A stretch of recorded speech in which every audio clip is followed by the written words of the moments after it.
Here we are on the day that the new Parliament sits for the first time, and everyone, or almost everyone, is dressed in red. Andy and I look so drab in comparison. Are we drab? No, black is the new red. Oh, do you think so? It's our personalities shine out, of course, instead of our red gear. Heroes and zeros? Well, I have a real hero as my hero because it's someone who I think is perhaps the most important advertising person post-war. Oh. Sadly, the reason he's a hero this week is because he's just passed on. His name is David Abbott. He was a copywriter from the UK. He is the Abbott in what has for a long time been the UK's biggest advertising agency, Abbott Mead Vickers.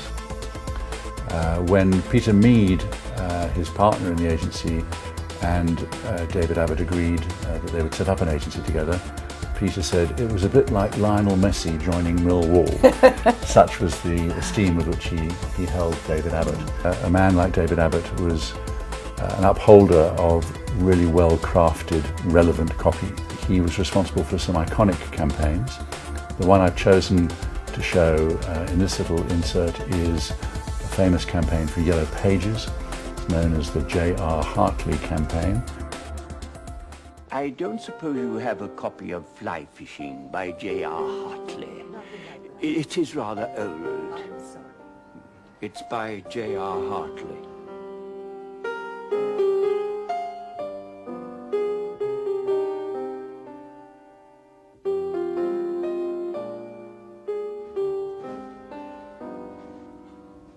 No luck, Dad.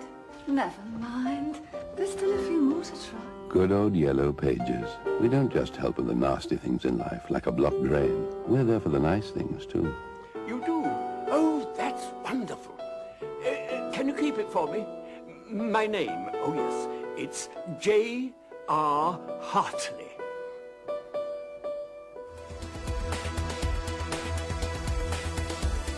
What about your zero this week? There's one from a big brand advertiser on air at the moment, which is Emirates, the airline. And it's a little set-up inside an aircraft, inside the first class of Emirates. So it's selling the luxury at the same time. It's a TV commercial. And it features a couple of passengers who have spotted that Pele is on the same flight, as indeed is Cristiano Ronaldo.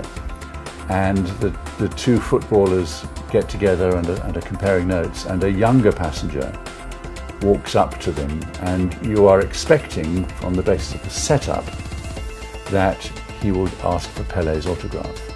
But he doesn't, he asks for Cristiano Ronaldo's autograph, which to the older generation, perhaps to my generation, would be a surprise because Pele remains the absolute icon for the World Cup from his exploits in the 50s and 60s.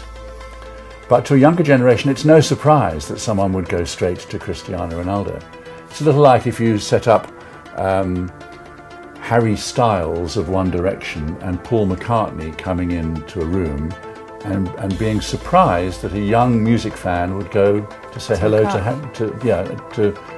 he definitely would choose Harry Styles first. Oh, Styles, okay. Well. But my generation would go straight to Paul McCartney. So I think they've got the weight of the joke the wrong way round, unless the target audience was very much those of Pele's generation. I don't think the surprise, the kicker, the gag at the end works, because to a younger consumer, that is exactly how they would behave. Okay, so it would go over the heads as well, exactly, of course. Yeah. All right, well, please go along to our Facebook page, and Andy slaves until the early hours of the morning, putting wonderful, videos up and all sorts of things. Your comments, we always read through them. Please go along to the Andy Rice Facebook page.